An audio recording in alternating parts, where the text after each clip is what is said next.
away we roll. Good morning, Mario, and good morning, Switch fans. Whoo, boy. It's a game week. There are so many games coming out. My email inbox is full, but a couple really exciting new games got announced, and I want those in my inbox as well. Plus, breaking confirmation of what we believe to be the new Nintendo Switch chip. So what's going on, everybody? It's Zach from SwitchForce. Hope you're all doing fan-freaking-tastic. I had this delicious, like, cinnamon lemony bar cake thing that my mom made. From Trader Joe's. Yes, I'll have to figure out what it's actually called because that's not it, but delicious, the best breakfast in the best way. And let's talk about the big new game, which is Iron Man. This makes too much sense.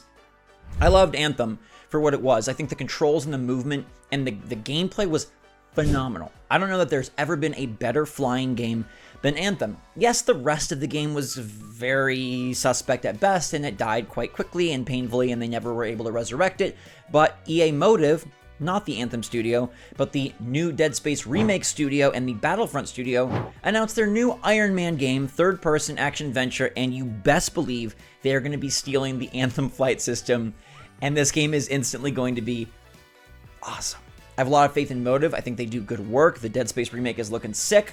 It's interesting that they're going to be working on this instead of like another Dead Space, since the Dead Space Remake was supposedly partially to get them ready to make a new Dead Space, but alas, Marvel and Disney are taking over the entire video game space. Think about how many Star Wars, Marvel, and Disney games there are now in development in comparison to, say, 3 years ago. When Spider-Man was first announced for PlayStation 4, it was like, oh wow, that's a really cool big deal, and it's super nifty. Fast forward to where we are now, and there's Black Panther, there's Iron Man, there's Spider-Man 2, there's Wolverine, there's all sorts of Star Wars stuff, and it is getting crazy. Just like they dominate the box office, they're dominating our consoles. Now, EA Motive says that this game is entering pre-production, which means it is pre-order, aka not going to be out for years. I would guess this is like a 2024 or 2025 game, so the fact that it's being announced now, like, it's cool. I'm excited, but we're going to be in a different world, a different game space, a different era, a different Marvel phase when this game actually releases. And now we have a bunch of Marvel and Star Wars stuff, but really, like, the exciting one to me is Jedi, because that's out next year. That's actually coming. That's going to be soon. And the first game was just phenomenal. I can't wait to see how they put these together, though, because it does seem like, to Disney's credit, they're working with great studios. They're working with great teams. You know, Amy Hennig at Skybound is working on the Black Panther Captain America game. We got EA Motive almost assuredly taking that Anthem core and building on it for Iron Man. These are going to be some awesome games. We know Spider-Man's already great. Wolvie is developed by those fine folks over at Insomniac. It's going to be good, and I'm very excited to see how they pan out, but just know you're going to be waiting a lot of years. Let me know in the comments down below which you're most excited for. Jedi, Spidey 2, Wolverine, Black Panther Cap, or now Iron Man. I'd love to know where your allegiance lies. Pokemon Snap was a surprise release for Nintendo Switch. I don't know that anyone expected them to go back to that well, but it was really quite swell that they did. And now, a new game got announced for Switch that is freaking me out. It's Pokemon Snap, but freaky.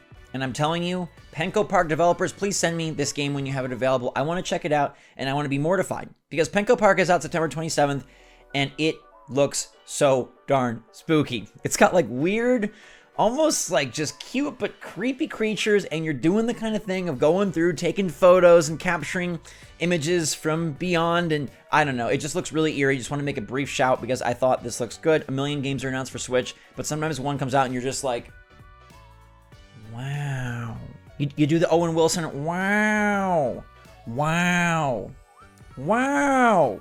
Penco Park. I hope to try it out. Nintendo is ending eras and beginning new ones because they opened up Twitters for Latin America and they opened up Twitters for Portugal, which is pretty cool. New ways for other fans of Mario and co to get news around the world. That is always nifty. But in exchange, they're shutting down the social media features for Wii U and 3DS as they continue to sunset these systems, disabling the Wii shop purchases, all that kind of stuff, taking apart their social media.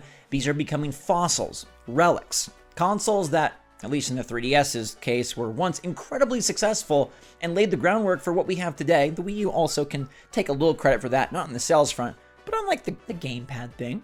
October 25th is then you're not going to be able to link Facebook or Twitter accounts, sign into a Nintendo account using Facebook or Twitter, so your 3DS and Wii U, again, are just shedding features like there's some sort of creepy snake. It's probably not that big of a deal.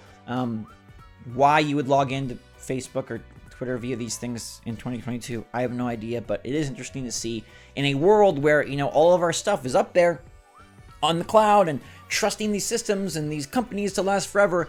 It's just nice to note, or maybe not nice to note, how they do dismantle them and how in the future the Switch, like, it won't be what it is now. Like, there will come a time where they take down the Switch eShop, and oh my goodness gracious, that's not like taking down Toys R Us. That's like taking down Toys R Us, Target, Walmart, Meijer, Kroger, all the stores. It's like taking down the Mall of America, because there's so many games on that. The day they take that down and stop you from purchasing, think about all the titles that you can no longer get. Weird stuff. It's only fitting that as we've talked more and more about the next gen of Switch, we get some real cool confirmation. All right, NVIDIA went hog wild today, announcing their 4080 and 4090 cards that cost $1 billion and make games, I don't know, run at 600 frames per second. Not for me, those are so expensive. But they also confirmed that they're adding support for Tegra 239 SoC, system on a chip, which has 8 cores in a single cluster. Now you might say, big whoop, Zach, what is Tegra 239 SoC? But based on leaks and rumors and NVIDIA leakers and NVIDIA leaks, we are pretty darn confident that this is official confirmation of the next Switch chip. That really is a substantial deal, because that shows that NVIDIA has this chip, that they're working on it, and if we believe the leaks and we tie the 2 and 2 together, we now know that the next Nintendo Switch, which this could be the Pro or this could be the 2, probably the Pro, is running a T239 SoC, which would be a modified T234 Orin chip. It's going to have an 8-core CPU, likely to be ARM Cortex-A78C/A78, Ampere-based GPU that may incorporate some Lovelace features. And then second generation Nintendo Switch graphics API contains references to DLS 2.2 and ray tracing support, so get ready for some super schmexy reflections and all sorts of ooh off in the distance. The games are going to look better. The new Switch is going to be really nice, and I think it's going to be a hauntingly necessary upgrade. I mean, it's not necessary, but I feel like getting to see your favorites run around in 4K is going to be cool, and getting to see Nintendo, like, not go all the way, right? This isn't a PS5, but seeing Nintendo put a little bit of oomph into the graphics department, putting a little bit of forward thinking with DLSS and all of that system learning, I think it's going to be real nifty, and I hope that we're able to see games take advantage of it. I'm not advocating for exclusive games, but if somebody wanted to try it, maybe a third party, I don't know.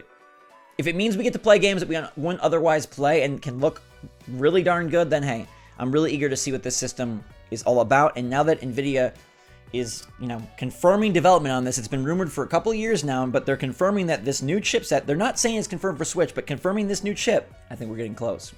But you already know that I've said that before, so let me know what you think. Do you, I mean, now that NVIDIA is announcing something, do you believe more and more that this new Switch is coming in 2023 like I do, and like seems like many leakers do as well? Let me know your thoughts in the comments down below. Hope everybody's having a good, safe, wonderful day out there. Hope you got some yummy tea or one of those yummy cinnamon lemon bars that I had. Thanks, Mom.